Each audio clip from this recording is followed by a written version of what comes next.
Fantastic. So we sort of touched on the amygdala very briefly, and the amygdala has been really strongly associated to fear. Now, that's for various reasons. It has other functions too, the amygdala. The amygdala is bilateral, there's one on each side, there's not one. And their name comes from an almond shape, but it's not specifically really an almond shape. There's more structures to it than that. But let's sort of run with the fact that the amygdala is almost like a smoke detector in this context for perceived danger. Now, the reason why that's important, and to give you an idea of the amygdala in action, is I'm going to go back to when I was about 14, 15 years of age.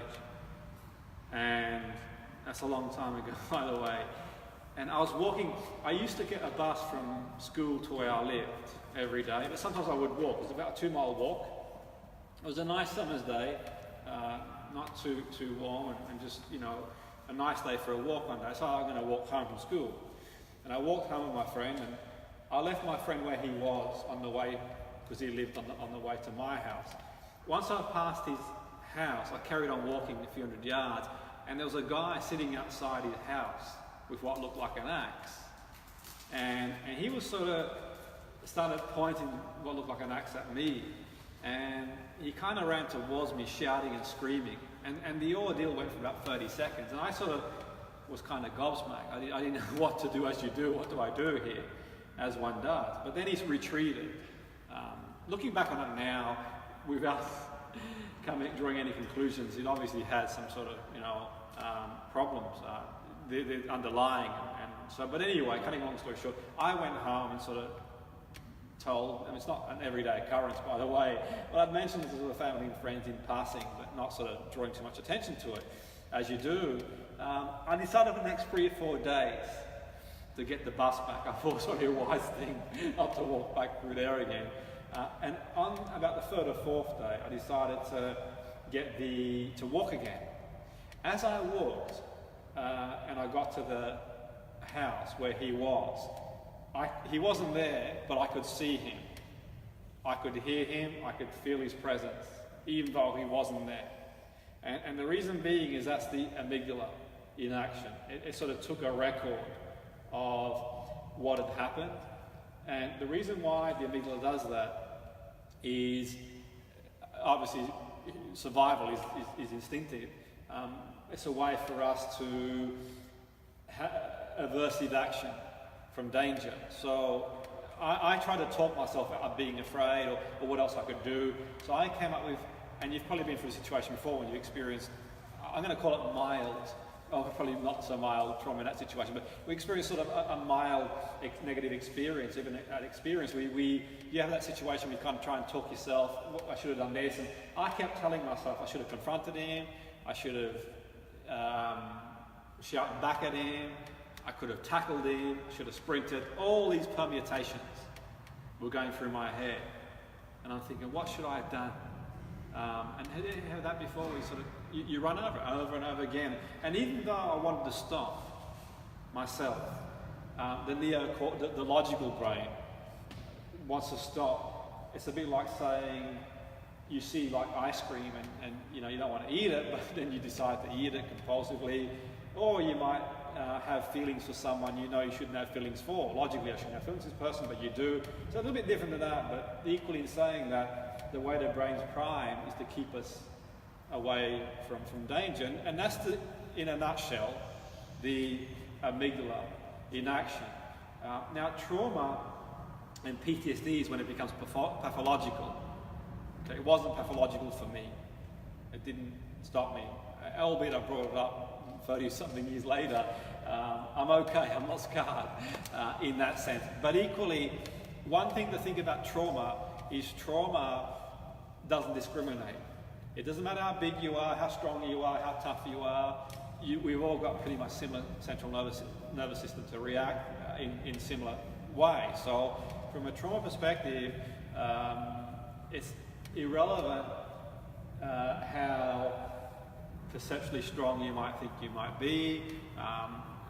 And for me, I've always said that people who experience any sort of trauma should always get professional help first before they do anything else. And the reason being is that deciding what outlet they use going forward, what they decide they're going to do. And depending on the person and the profession, they're going to have a different approach to trauma. So if it's a GP, they might have a possibly biological approach, if it's a psychologist, maybe a psychological approach. If it's a sociologist, a social approach. It all depends on their remit and what they do. And I always think that the person should stay in the rooms in their remit.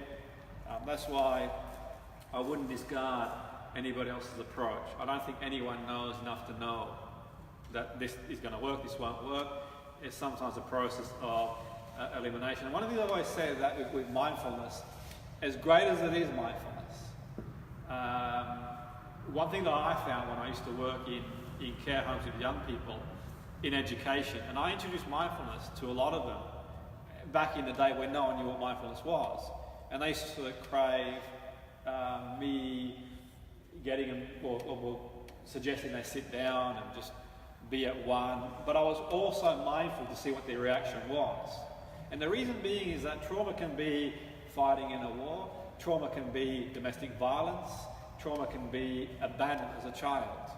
And I don't know which paper I read one time in the literature, but I read a paper, I don't know which paper, it might have been, I don't recall, I'm not going to credit it to anybody, because this come to mind until I confirmed where I read it, but it was about children who had abandonment, and the trauma they experienced is probably on a parallel to people who fought in war. Now, that's pretty deep, because as a child, what do we need? We need love, we need food, we need shelter. And if you don't have love and security, then you have abandonment, and that can be trauma in itself, in that sense. So the child is hypervigilant. So you're reacting to things above and beyond the proportion of what, and to tell someone to do mindfulness who has suffered severe trauma, it might be you do it as well as their other help that they're getting, or maybe you introduce it gradually. And the reason being, if you say someone to be mindful, if they don't feel safe, and if you say to someone, did you feel safe as a child around anybody, and they say, well, I didn't, then there's a very good chance to get them to sort of sit still and say, you know what, just be mindful. Well, you can't fight, flight, freeze. Where do you run? And you can't get out of your own head. So that's been my thing around mindfulness. So what we can do is other experiential things under guidance.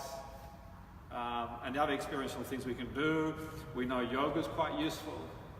We know practical exercise are quite useful, because we want to reach the deep structure of the brain. Okay, the primal layers of the brain. The primal layers of the brain that are deeper than the neocortex, where things are phylogenetically problematic. Because if you go back millions of years ago, our sensory perception was different to what it was now, but in one sense, you would avert danger. So someone could shine a light, and that might be aversion to your senses, and you might run away from the light, like a school of fish, you might be drawn towards it. So that sort of then evolves in the spine in evolutionary terms, and that we have a layer upon layer at a subcortical level, until eventually what makes us human, if we want to go back to maybe a couple of 100,000 years ago, we start being able to speak, we've got this sort of neocortex, because the reality is that, there's a reality, going off piece a little bit, that we are 98% DNA chimpanzee. Now, the sequential structure is different, and it's not as straightforward as that. But you can do your own research, and the fact of the matter is we share a lot of gene. We have 84% a dog, and I think it's 50% a tree. And the reason why that's really important is because and obviously we don't do animal studies anymore like the way they used to be done, but we have other ways of means of doing experiences, is that we focus a lot of the change work on the structure of the brain that is quite new evolutionary, rather than going deep. So when I mean phylogenetically, so our animal cousins and our other things that we've inherited We think deeper. So a dog or a cat feels like we feel. They just don't process it the same way as we do. So in a way, merging the primal brain to the new brain causes a lot of problems, as much as it's useful as being a human being, because we wouldn't survive without the neocortex. We're not a strong species. We'd get eaten alive by, wild dogs and lions, and they'd have us for breakfast. But what we do really well, we can think. And I suppose it's a double-edged sword, really, because I had this conversation recently with a neuroscientist.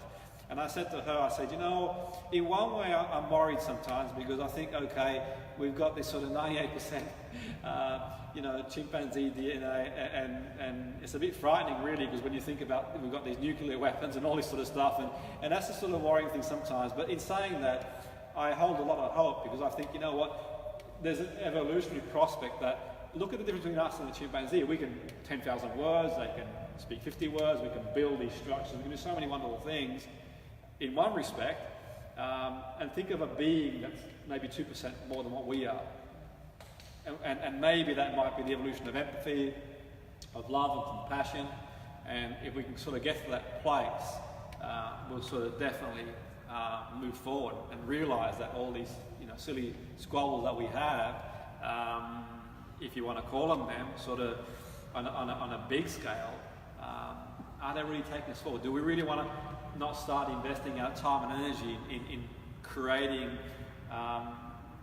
processes and technology to improve the quality of our life, rather than threatening each other over there's enough for everybody? Do we not want to start exploring maybe the possibility of looking at different planets? And that's the sort of way I'm sort of thinking these days, and I know that's a bit out there and wishy-washy, but that's the reality. Because the reality is that the sun's not going to last forever. Not only doom and gloom, but it won't, in the sense that the sun is a star. So we really want to start thinking forward from a human species point of view. But that's another story for another day. And the reason I bring that up is that it sort of coincides with the process. And the cognitive approach for me is about reappraising a situation.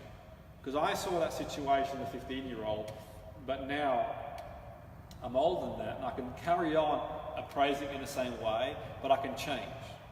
So reappraisal, because memories aren't entirely accurate. We could all see the same event today, and your report is different to mine and everybody else's. We can all go away on holiday and experience and all see it differently. But equally, you could have been on holiday last year, and the day you got back, you're going to have a cognitive appraisal that's far more, probably far more attached than what it is now. Not emotionally, possibly if you got, let's say you went on holiday and you had a breakup, then emotionally you're going to feel it the same way. Maybe years after or a year after, if you sort of got engaged or married, you're going to feel it. So the emotion is a little bit different to the process of cognition. But equally, we can sort of sometimes take people back. Because you could go for a walk at lunchtime and see your best friend, and they could ignore you, and you could appraise it in various ways. It could be they don't want to talk to me no more, they've fallen out, or it could be they might be busy. So your appraisal is going to count for a lot, and there's a link. Going forward, I think what's really important as well to know is cortisol. Now cortisol, cutting a long story short before we do think experientially, is the currency of stress, so they say. Okay, and cortisol is interesting, really, because it kind of links to the circadian rhythms. And being that the cortisol tends to spike, if you become observant, and you think the cortisol tends to spike with the sun coming up. So between 6 and 9, the cortisol starts to go up, and then it starts to drop down. Then we get like another burst throughout midday, and then it sort of gradually goes back down again until it's at its lowest in the evening from 9 till 12. And that's why I make a case for me structuring our working day based on our circadian rhythm, because the reality is when you sort of cortisol sort of making a smooth landing, so to speak, like an aeroplane, nice smooth landing, do you really want to be working again and causing a spike? Because a stressful situation is going to bring your cortisol up. And cortisol is good to a point. It gets us sort of motivated, and also there is neuroplasticity in the brain. We rewire the brain. It's great in a burst. Okay, it's a problem if the tap is sort of blasting. Okay, and there's a debatable and contentious issue around adrenal fatigue. It's another story for another day. So the adrenals are, the adrenals don't have a stop switch, by the way, like a tap. Once they're on the way. So let's sort of bear that in mind. And I'm not going to get drawn into that today, but that, as far as research goes, is important. And if you're sort of flooding the body with cortisol consistently, then it's going to cause problems toxicity-wise. I'm not going to go into all the theoretic aspects of it, because I'll probably put everyone to sleep, but I can email you some literature that sort of will give you a strong correlation to high levels of cortisol and the brain cell.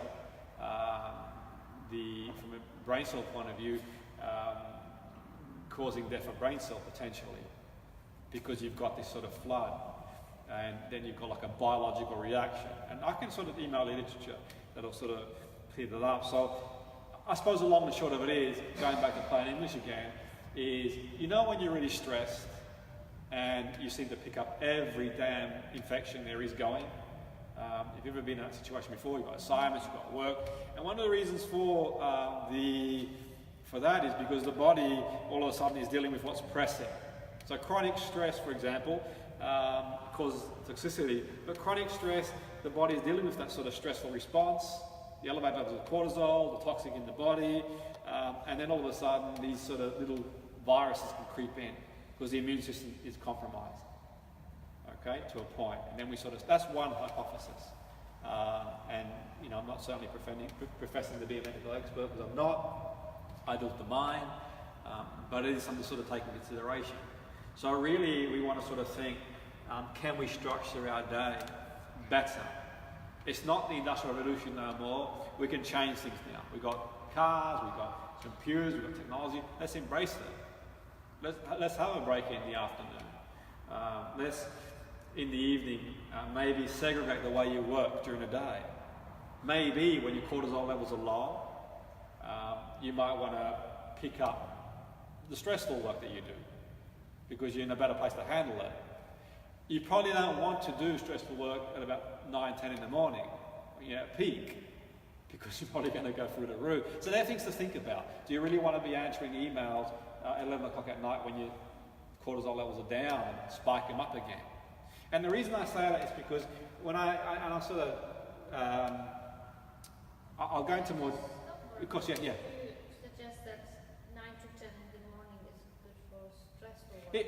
Cortisol is low at this point. Oh no, because cortisol's it's gone through a spike circadian rhythm.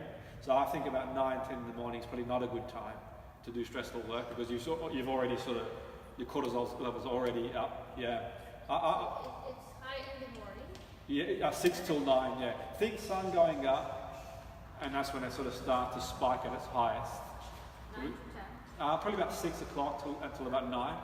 Yeah, it's reaching the peak. And then it dips, and then it's another peak. There's a bit of a burst around about, say, midday, like a bit of a burst, and then we start going up. But we don't go up as high as we went in the morning. That's debatable. I mean, different people are going to say different. But I would say, based on the literature I've seen, that the highest is that sort of morning to get us out of bed. And I think that correlates with years ago. Primarily, we've got to get up and hunt for food, so to speak. I think that there's a correlation there, or we've got to run away from other animals that sort of trying to eat us. There's a correlation there.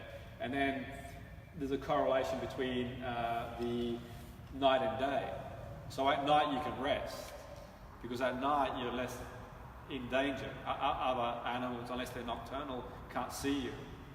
So you're probably more safe, you can put your head down, okay? And the message coming into your brain, it's dark, I can rest. In the morning, I've got to be alert, okay? So I think, in my opinion, I think that from a work point of view, it might be better to segregate the more stressful tasks until the afternoon, okay? When it goes down? I think so, definitely, to manage it. And I think that in the evening it might be an idea not to do things that are too stressful. Because in the evening, not only will it seep into the unconscious mind, it will also elevate. And if you have higher levels of cortisol, because cortisol, the stress response, what happens when we have a stress response? To the heart rate, the blood pressure, all these things, they go up, and then you don't sleep. And sleep hygiene for me is one of the most important things in any area of mental health if we're going to go down that road. Because that's when you heal. When you're in deep sleep, you heal. Okay? And if you're not, the first thing I do with my clients who've got any problem for that matter, I get them to start working on their sleep again, to heal. Because if they're not sleeping, all the work that we do is not going to get very far, because you need to get sleep. You need to, and I'm saying proper sleep, not artificial sleep. Proper sleep where you're going into deep sleep. We sort of know a little bit more about REM now and how that sort of processes emotions. We know more about deep sleep as well. I've got one of these things here, these fitness things. I don't know how accurate it is, but it tells you how much you've slept. I don't think it's, in my opinion, I stand corrected. I don't know how accurate it is, you know, how reliable it is, but it gives you a bit of an idea. It gives you a bit of an idea. So in a way you can become obsessive, which is probably not a good thing either. But the point being gives you a little bit of an idea, is to know how much slept, you know, slept deep or REM, and so it gives you a bit of an indication. But you don't sort of want to be relying, I think, on, you want to sort of go with how you feel, I think. If you feel fresh in the morning. And the irony is, if you're anything like me, one of the first things I do after I have my juice in the morning is I have one of these, and sometimes more than one of these, and that's a coffee, and that's more cortisol in the body. So, you know, I think there's a saying, it's like, if you've had 8 hours sleep, and the first thing you do is have 2 or 3 coffees in the morning, something's seriously wrong, because you've got so much cortisol anyway. How much more do you need? Okay, I have a juice, and I must admit, this is my vice. I've got to have one vice. I've cut everything else out. But so at least you're aware of it. That's the sort of key, and you can moderate it. You know, I think 1, 2 is okay. Years ago, when I had this conversation, and I'll go into more detail with the sports scientist, one of the top coaches at one of the biggest football clubs in the world. He said to me that the players had high levels of cortisol after Champions League fixtures. And it wasn't really coming down in one sense, and obviously they weren't sleeping, and it was affecting on the Saturday performance. And we'd had a conversation about that and what could be done from a cognitive point of view. And I suggested meditation, hypnosis as potential. Not that I've seen any research between a correlation between hypnosis and cortisol dropping down, unless someone could email me otherwise. But the symptomology of the blood pressure going higher, the heart rate going higher. Certainly there is literature in hypnosis suggests that can help regulate that to a point, not for everybody. So that was something I suggested because, you know, we had this conversation, looked at this on vitamin D, looked at stuff like, you know, other stuff out there. And I think for me, you can go on a sort of wild goose chase. If your vitamin D level's okay, it's probably not a good idea to take more than, you know. So these sort of things are relative. Nutrition's not my area, by the way. But there is literature out there to say, you're going to end up in a wild goose chase. And is it this, is it that, is it whatever? So I think it's always sensible to sort of like, you know, get a better idea and sort of cross-refer rather than sort of take it upon yourself to, you know, it could be this, it could be that. It could be, but it might not be as well. So the point being is that my suggestion was hypnosis on twofold. On one fold, maybe the appraisal of the event, the Champions League, that could be causing a lot of stress to the players because they're playing such a big opportunity. It's going to be tough to sort of get around that because it means what it means. But also the afterwards, could there be an opportunity to give audios to just decompress and go into alpha and theta states where you could promote maybe, say healing, but certainly promote a base to work with, to drop the heart rate down and maybe regulate that blood pressure a little bit in a natural way, rather than sort of throwing, you know, unnatural. Not that they said they were going to do that, but as far as I'm aware, there is no, and I stand corrected if anyone watching or anyone sort of from a medical point of view is aware of it. I don't know if there is anything from a medical point of view can help with cortisol in the reduction of it. I don't know. I've not read anything in the literature. It's not my area, but I would like to sort of, if anyone's got any insights into that, certainly do let me know. So the reality is that, you know, the body is so refined to keep us alive. So you're wondering, why the hell does the body do this to me for? Because the primary goal is to keep the species going, and it's a way of telling you, okay, the amygdala, there's danger. Which is linked to the hippocampus. The hippocampus is linked to other parts of the brain. So, okay, I've got to avoid that situation. It's dangerous. Or, alternatively, from the cortisol level, it's sort of, okay, knowing what to do. Because for the most part, you're okay. Now, the world we live in is quite ironic, really, because the world we live in, as wonderful as it is, it's not great for the modern brain. Because we don't have the dangers we used to have in years gone by, but we've still got like implicit reactions, we've still got deadlines for work, we've still got the threats. And look at the news, they're quite threatening. The news are quite threatening because that sells. It stops the brain in its tracks. Okay? You could drive in, you know, on a nice summer's day, and you see what lovely countryside everywhere. And very rarely people stop and admire the beauty, but if they see something negative, that kind of stops the brain in its tracks. So that's sort of a bit of an insight there. What I want to do for like 10 minutes or so is have it guide you through an experience, and then we'll have a short break and come back and do a little bit more and go from there. So, because perhaps you've got like an intellectual curiosity, maybe you've got an experiential curiosity, but what I'd like to do is sort of facilitate a gentle experience where we're just being non-judgmental, we're not thinking too much about what's going through your mind, just being more proprioceptive in terms of our awareness. So I'll guide you through like a 5-10 minute process, and make yourself comfortable. If you sort of want to get a mat and lie down, you can do. It's entirely up to you. It's your call. Just make yourself nice and comfortable. And as you make yourself comfortable, perhaps you'd like to close your eyes. As you close your eyes, just breathe naturally, normally. Okay. And just be aware of the surroundings. You're in complete control. You can come back anytime. You're in complete control. But just be aware of your surroundings, anything you can hear. Perhaps you can hear the cars in the background. Any stimulus in the background that you probably couldn't hear before because you were focusing on what I was saying. But now, I've brought it to your awareness, your conscious awareness, your brainstem is picking up the implicit sounds in the background.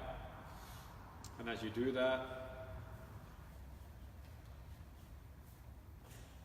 just notice any sensations in the toes, in the backs of your legs, in the quads.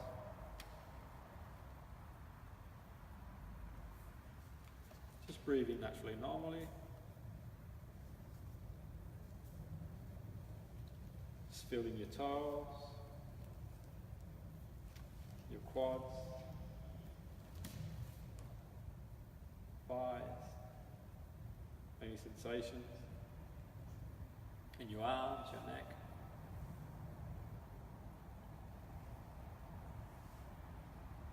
And just become aware of your breathing now, happening automatically. So take full control. Just regulate your breathing.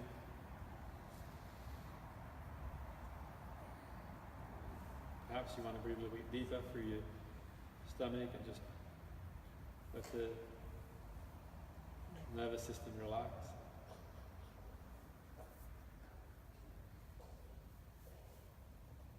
Okay.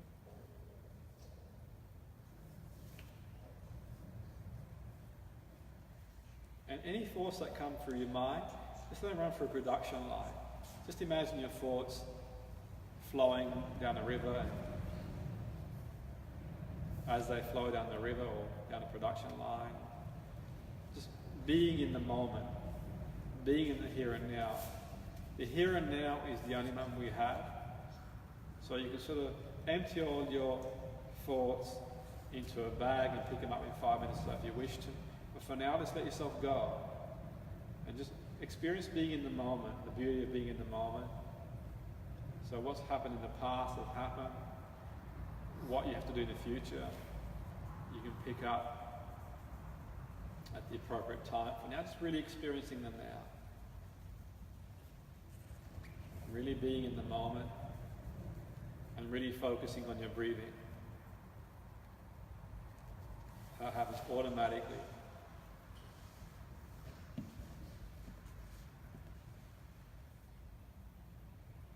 I'm going to pause for a moment and leave you to be aware of your breathing happening automatically. Okay, no judgment of thought. No good, no bad, no indifferent. No need to pick up any thoughts up for now. You can drop the luggage and leave it for now. Just be aware of the moment.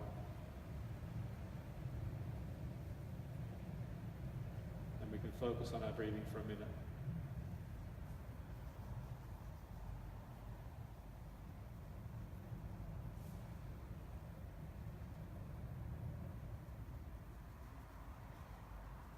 We're really focusing on our breathing for a minute.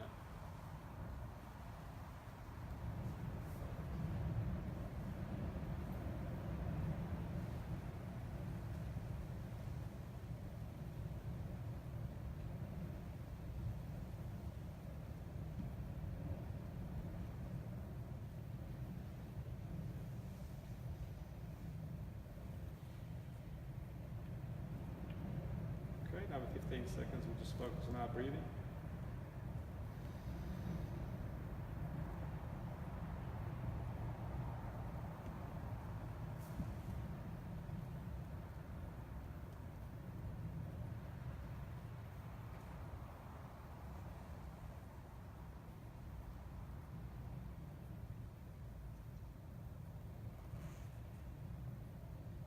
And we may want to extend that after we can sort of carry on focusing on your breathing. And after the break, we're going to extend that to being mindful and taking the time to, if you're going for a walk, to smell the flowers, or taking the time to mindfully eat, to be in the moment. And the greatest gift you can give someone, if you're in someone's company, is be there with them in that moment. Mindful eating, tasting the food, maybe going for a walk in the countryside or around the lake or at the beach, just feeling your feet in the sand or your feet walking, and really, really being in that moment, really experiencing the sensory richness, what you see, what you hear, what you feel at that moment, the proprioception in your physical, just being in the moment, feeling safe and secure, and really, really being in the moment.